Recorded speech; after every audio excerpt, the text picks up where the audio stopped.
আসসালামু আলাইকুম। আপনাদের সবাইকে আরএস কিচেনে স্বাগতম। আজ আপনাদের সাথে ডিম আলু দিয়ে তৈরি করা একটা ভিন্ন রকমের চপ রেসিপি শেয়ার করছি। আশা করছি রেসিপিটি আপনাদের সকলের কাছেই ভালো লাগবে।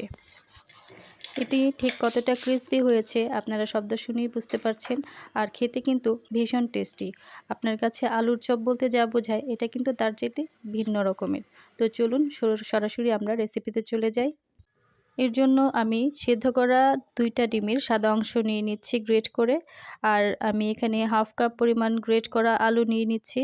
আলুটাকে আমি গ্রেট করিয়ে দিয়েছি। আর এখানে নিয়ে নিচ্ছি একটা মিডিয়াম সাইজের পেঁয়াজ। আর দিয়ে দিচ্ছি হাফ চা চামচ মরিচ গুঁড়া, হাফ চা চামচ চিলি ফ্লেক্স, আর 1 চা চামচ চাট মশলা, হাফ চা চামচ মিক্স হার্বস। আর এখানে আমি নুডলসের প্যাকেটে যে সবজিগুলো থাকে শুকনো সবজি তার 1 প্যাকেট নিয়ে নিয়েছি। আপনারা চাইলে এখানে ধনেপাতা ইউজ করতে পারেন। আর এখানে আমি টমেটো কেচাপ নিয়েছি 1.5 টেবিল চামচ,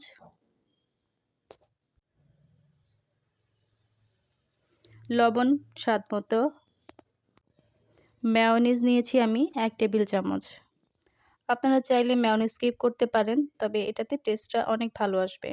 এখন আমি সমস্ত উপকরণগুলোকে একটু ভালো করে মিশিয়ে নিচ্ছি। আমি যা ব্যবহার করেছি আপনাকে ঠিক হুবহু তাই করতে হবে বিষয়টা তা না। তবে আমি যা দিয়েছি তার রেজাল্টটা অনেক ভালো এসেছে। তাই আপনারা চাইলে হাতের কাছে থাকলে আপনারা সমস্ত উপকরণগুলো দিয়েই এই চপটা করে খেয়ে দেখবেন। আশা করছি আপনাদের কাছে অনেক ভালো লাগবে। সমস্ত উপকরণগুলো মেশানো হয়ে গেলে এগুলোকে আমি একটা সাইডে রেখে এখন চলে যাচ্ছি পরবর্তী স্টেপে। আর এর জন্য আমি নিয়ে নিয়েছি মাঝারি ধরনের ব্রেড। তো এখানে আমি ব্রেডগুলোকে একটু কেটে নেব, তার জন্য আমি একটা স্টিলের গ্লাস নিয়ে নিয়েছি। আর আপনাদের কাছে যদি কুকি কাটার থেকে থাকে তাহলে আপনারা ওইটা দিয়ে এই কাজটা করে নিতে পারেন। তো এই যে এরকম করে আমি আমার প্রয়োজন অনুযায়ী কতগুলো ব্রেড এভাবে কেটে নিচ্ছি। সমস্ত ব্রেডগুলো আমার কাটা হয়ে গিয়েছে। তো এগুলোকেও আমি এখন একটা সাইডে রেখে দিব। আর এবার চলে যাচ্ছি তার পরবর্তী স্টেপে। আর এর জন্য আমি নিয়ে নিয়েছি হাফ কাপ পরিমাণ ময়দা। আর সেখানে দিয়ে দিচ্ছি হাফ চা চামচ পরিমাণ মরিচ গুঁড়া, দিয়ে দিচ্ছি পরিমাণ মতো লবণ। আর এখানে দিয়ে দিব আমি হাফ চা চামচ চাট মশলা। আর সমস্ত উপকরণগুলোকে এখন আমি একটু ভালো করে মিশিয়ে নেব।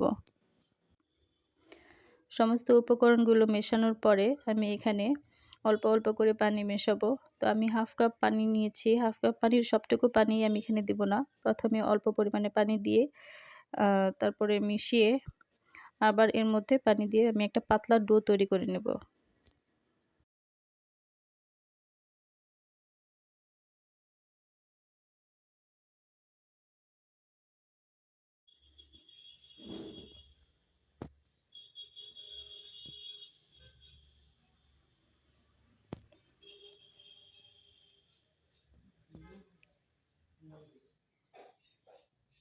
ডোটা কমপ্লিট হয়ে গিয়েছে। এখন আমি এটাকে একটা সাইডে রেখে চলে যাচ্ছি চপের একটা শেপ দিতে। তো এটাকে আমি একটু গোল গোল বলের আকৃতি দিয়ে তারপর এটাকে একটু চাপ দিয়ে একটা চ্যাপ্টা একটা শেপ দিয়ে নিব। যেহেতু এটা আমি পাউরুটির সাথে দিচ্ছি, তাই এটাকে একদম গোল রাখবো না, একটু চ্যাপ্টা আকারে করব। তো এই দেখতেই পাচ্ছেন কীরকম হয়েছে।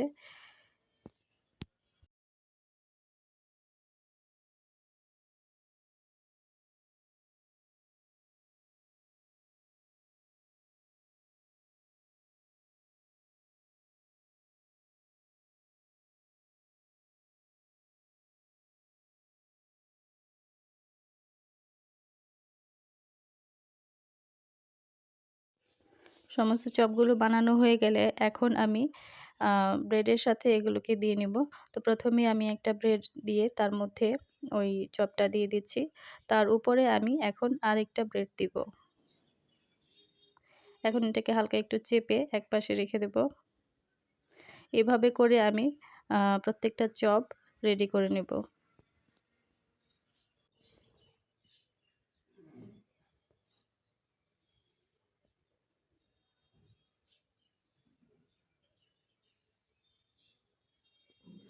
তো এবার চপগুলোকে আমি ওই পাতলা যে মিশ্রণটা করে রেখেছিলাম তার মধ্যে একটু চুবিয়ে তারপরে আমি এগুলোকে ব্রেড ক্রাম্ব দিয়ে একটু গড়িয়ে নেব, যাতে করে এটার মধ্যে একটা আলাদা ক্রিসপি ভাব চলে আসে।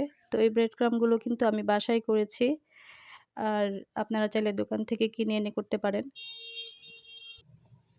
অথবা টোস্টের গুঁড়া দিয়েও এই কাজটা করা যেতে পারে।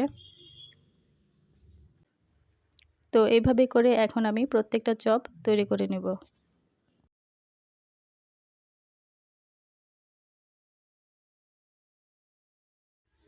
তো চপগুলো তৈরি হয়ে গেলে এখন আমি এগুলোকে ভাজতে চলে যাব। তো আমি ফ্রাই প্যানে আগে তেল দিয়ে গরম করে নিয়েছি, এখন আমি চপগুলো একে একে দিয়ে দিচ্ছি। আর এই অবস্থায় চুলার হিটটা থাকবে মিডিয়ামে।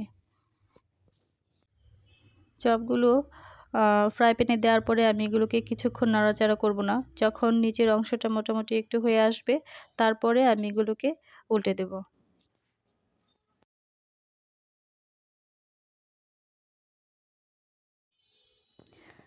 একটা পাশ উল্টে দিয়ে আবার অপেক্ষা করব কিছুক্ষণ, যেন ওই পাশটাও ভালো মতো হয়ে আসে।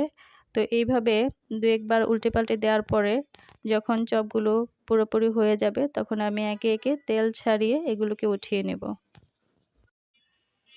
আজকের রেসিপিটি যদি আপনাদের ভালো লেগে থাকে, তবে আপনাদের সকলের কাছে আমার অনুরোধ থাকবে আমার চ্যানেলটাকে সাবস্ক্রাইব করার জন্য। আর লাইক, কমেন্ট, শেয়ার করে আমার চ্যানেলের পাশেই থাকবেন। সকলের সুস্থতা এবং দীর্ঘায়ু কামনা করে আজকের মতো ভিডিওটি এখানেই শেষ করছি। ভালো থাকবেন, সুস্থ থাকবেন। আসসালামু আলাইকুম।